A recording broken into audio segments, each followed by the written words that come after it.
एक लड़का बोलता है उस मेहमान को कि यार जाना ये दुकान है बहू जी की, जाके ना टाइम पूछाना यार। और वो बड़ी मासूमियत के साथ गया, लंबा सा लड़का, वो जाके पूछता बहू जी टाइम क्या हुआ है। बस फिर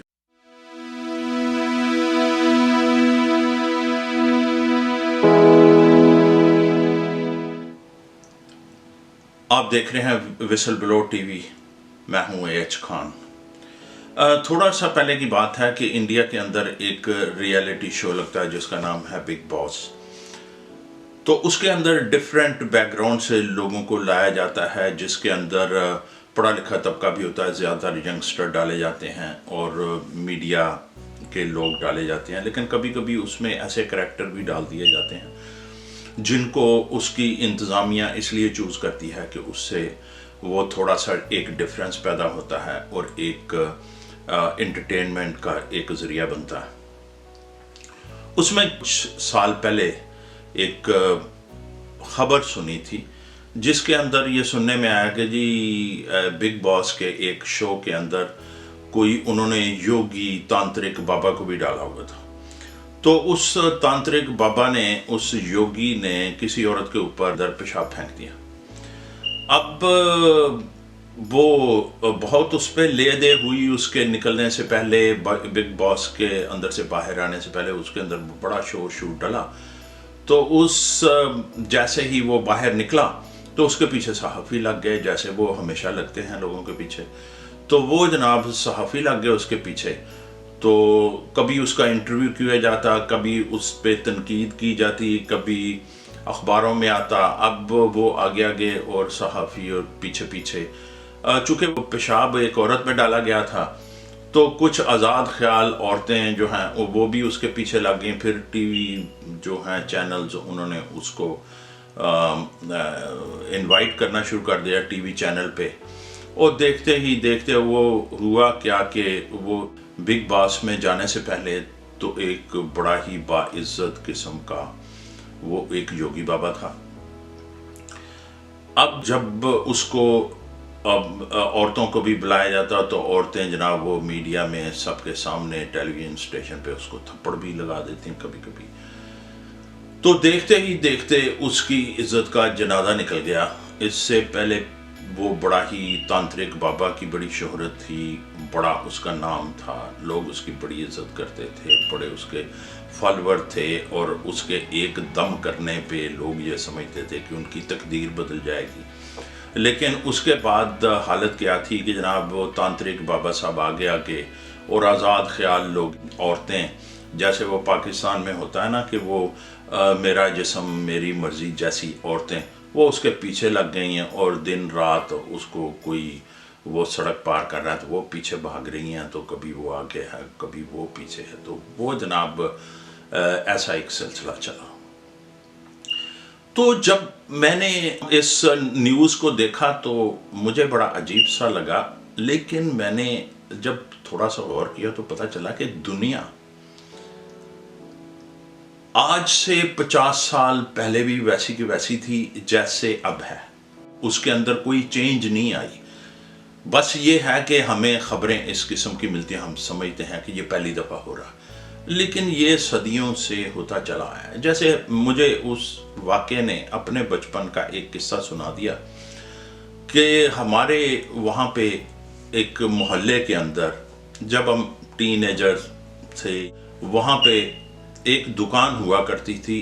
वो उसको बोलते थे जी बहू जी की दुकान।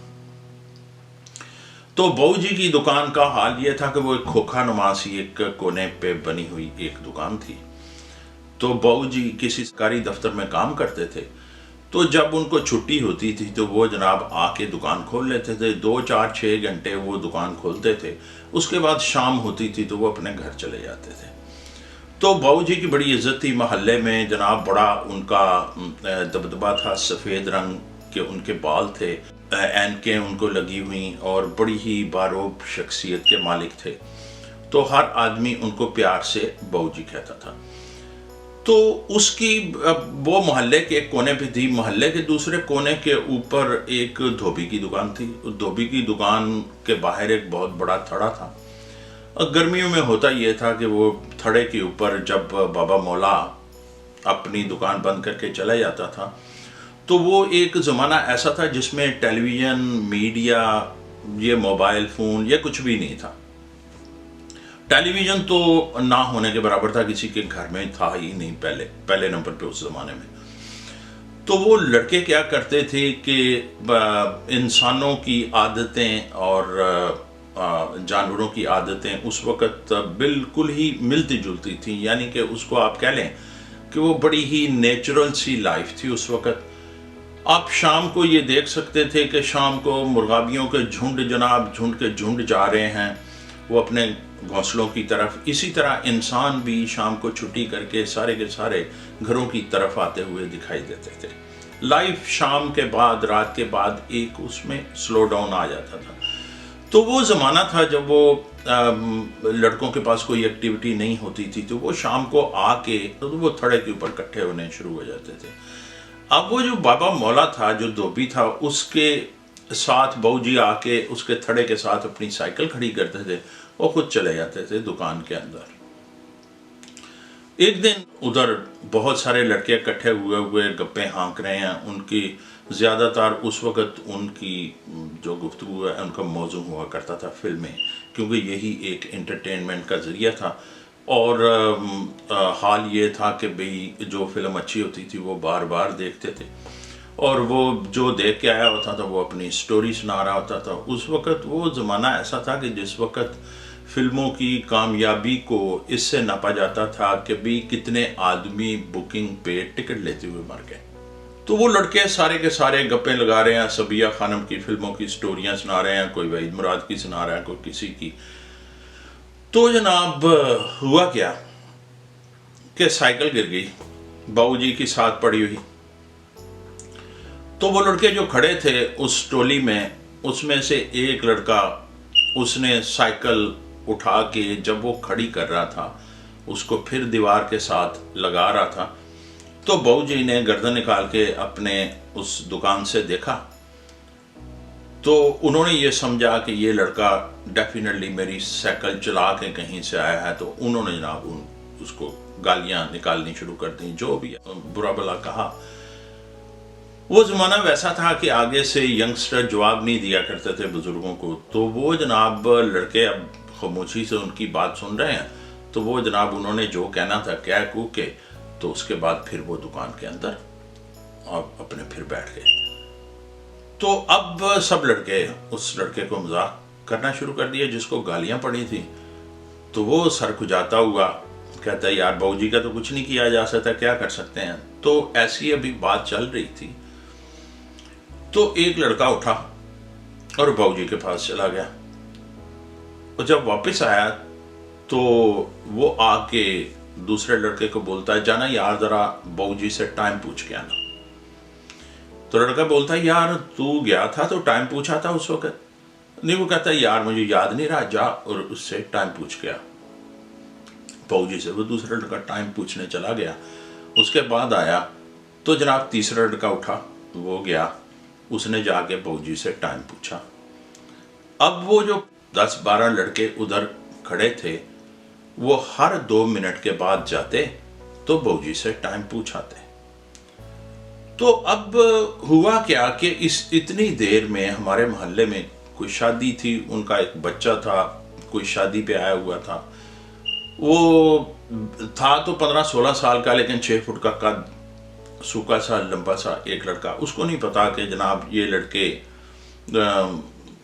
ان کا کیا منصوبے ہیں، کیوں کھڑے ہیں. وہ جناب سب گپیں لگا رہے ہیں فلموں کی، وہ فلموں کی سٹوریاں سن رہا ہے. تو وہ کسی گاؤں سے تھا اس لیے اس کو بڑی دلچسپی تھی کہ جناب یہ کیا باتیں، کیا سٹوریاں سنا رہے ہیں. وہ بڑے توجہ سے سن رہا ہے سب کا، وہ خاموش ہے بس ادھر کھڑا ہے. تو لڑکے جاتے، ہر لڑکا جب ختم ہو گیا تو ہمارے محلے میں ایک عورت ہوتی تھی خالہ سیدو.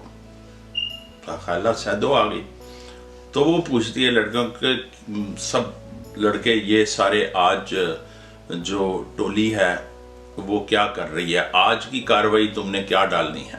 تو سارے لڑکے ہنس پڑے اور خاموشی سے तो एक लड़का बोलता है खाला किधर जा रही हो, तो वो कहती है कि मैं डालडा घी लेने के लिए ना बहू जी के पास जा रही। तो वो कहता है खाला जब वापस आओगे तो बहू जी से टाइम पूछना।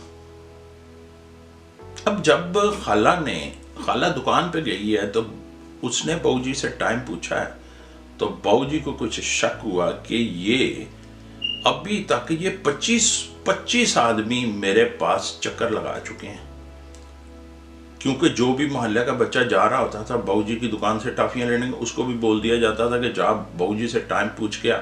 तो खाला सैदो से पहले 25 आदमी जब वहां गए तो खाला सैदो ने बड़ी सीरियसली जब पूछा कि टाइम क्या हुआ, तो उनको शक पड़ा कि कुछ हो रहा है।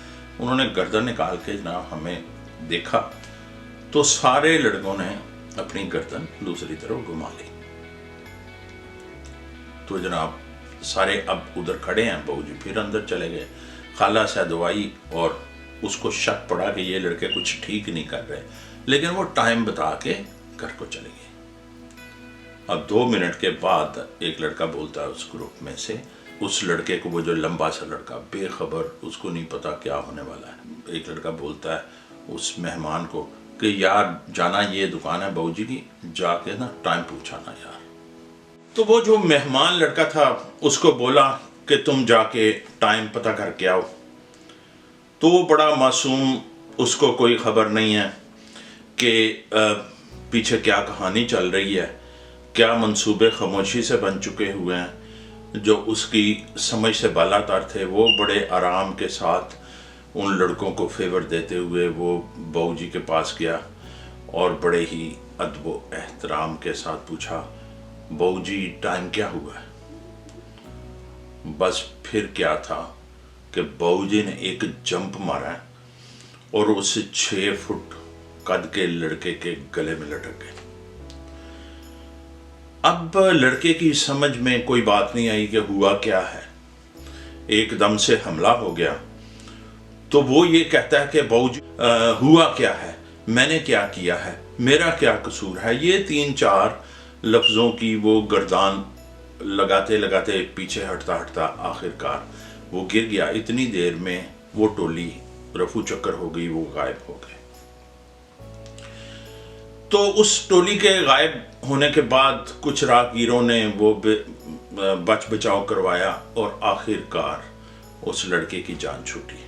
तो जैसे ही मेरे ज़हन के अंदर ये चीज़ आई तो मैंने देखा कि आज से 50 साल पहले भी लोग इसी तरह होते थे। जैसे आज के अगर आप टेलीविजन्स को ले लें तो ये लड़कों के वही थड़े हैं जो एंटरटेनमेंट के चक्कर में, कुछ डिफरेंट करने के चक्कर में लोगों की पगड़ी उछाल देते हैं, उनकी इज्जत से खेल जाते हैं और एंटरटेनमेंट मीडिया अपनी रेटिंग के लिए वो वही कुछ करते हैं जो उस वक़्त थड़े पे बैठे हुए लड़के किया करते थे। वही कुछ तांत्रिक बाबा से हुआ। ये होते होते जब ज़हन इस तरफ गया कि यार कोई डिफरेंट लगा नहीं है कि वो 50 साल पहले वो लड़के ये काम करते थे, आज टेलीविज़न दुनिया भर में ये काम करते हैं। तो मुझे मुस्लिम उम्मा, सो कॉल्ड जिसको मुस्लिम उम्मा बोला जाता है, वो एक बड़े मजाक की बात है जो हम सभी लोग मुस्लिम उम्मा करते फिरते हैं। इसका भी हाल कुछ तांत्रिक बाबा जैसा है और इसका हाल भी कुछ बहू जी जैसा है। मुझे उस तांत्रिक बाबा और उस ये जो बहू जी थे, ये इनके करैक्टर में इतना कोई फ़र्क नज़र नहीं आया। आलमे इस्लाम का भी ये इन दोनों जैसा ही हाल है। इनके ऊपर भी अगर आप यूरोप में और गैर मुस्लिम कंट्रीज़ के अंदर मुसलमानों का हाल देखें तो इनके ख़िलाफ़ जो कुछ भी होता है, इनको ये नहीं पता कि हमने किस तरह एक्ट करना है। ये आज भी तांत्रिक बाबा की तरह कहीं से थप्पड़ खाते हैं और कहीं ये किसी के गले लटक जाते हैं। तो कहने का मकसद ये है कि आलम इस्लाम की हालत भी कुछ इसी तरह है, क्योंकि मीडिया को, यूरोपियन मीडिया को ये चाहिए कि यूरोपियन पब्लिक जो है वो इंटरटेन होती है जब कोई बात मुसलमानों के ख़िलाफ़ की जाती है। वहाँ जितने भी कवानीन बने हुए हैं, जैसे फ्रीडम ऑफ स्पीच है, तो freedom of speech, freedom of expression के नाम पे वो ये सारा दंगा करते हैं। अगर आप समझे ना कि फ्रीडम ऑफ स्पीच कोई है यूरोप के अंदर, तो इससे बड़ा मजाक दुनिया में और कोई नहीं है। अगर ये फ्रीडम ऑफ स्पीच है और वो कुछ कवानीन हैं, उसमें कुछ कहा जा सकता है, तो कभी ये यहूदियों के बारे में कुछ कह के दिखाएं, तो फिर मैं देखूं कि फ्रीडम ऑफ स्पीच कहाँ जाती है। और फ्रीडम ऑफ एक्सप्रेशन कभी करके दिखाएं, तो मैं देखता हूं कि वो मीडिया हाउस कितने दिन और चलेगा उसके बाद। तो कहने का मकसद ये है कि उनको बस उन्होंने एक कॉर्नर दिया हुआ है कि भाई आपकी फ्रीडम ऑफ स्पीच का मतलब ये नहीं है कि आप जो चाहें सो कहें। आपकी फ्रीडम ऑफ स्पीच ये है कि इस्लाम और मुसलमानों के बारे में जिसको जितनी बकवास आती है वो करे, हम नहीं पूछेंगे। This is a freedom of speech. तो हमें कुछ डिफरेंट करना है। आज भी हम उसी तरह बैठे हुए हैं, 50 साल से जो हो रहा है वही उसी तरह आज भी किए जा रहे हैं। उसी तरह के थड़ेबाज हमारे पीछे लगे हुए हैं, ठीक है। तांत्रिक बाबा के पीछे इंडिया का मीडिया लगा हुआ था, ठीक है। बहू जी के पीछे मोहल्ले के थड़ेबाज लगे हुए थे, और हमारे पीछे जो है वो यूरोपियन मीडिया लगा हुआ है। तो कुछ तो हमें सोचना है, ठीक है। थोड़ा सा अगर कहीं फ्रेश एयर आती है तो वो उस वक़्त यूरोपियन कंट्रीज़ में बैठे हुए हमें आती है जब इमरान खान उनके सामने ये जाके कहता है कि यार कपड़े उतारने पे तो आप कोई पाबंदी की बात नहीं करते, जितने मर्जी को कपड़े उतार दे, और जब कोई कपड़े पहनता है तो तुम्हें तकलीफ शुरू हो जाती है। तो ये वो चीज़ें हैं जो हमें देखनी है।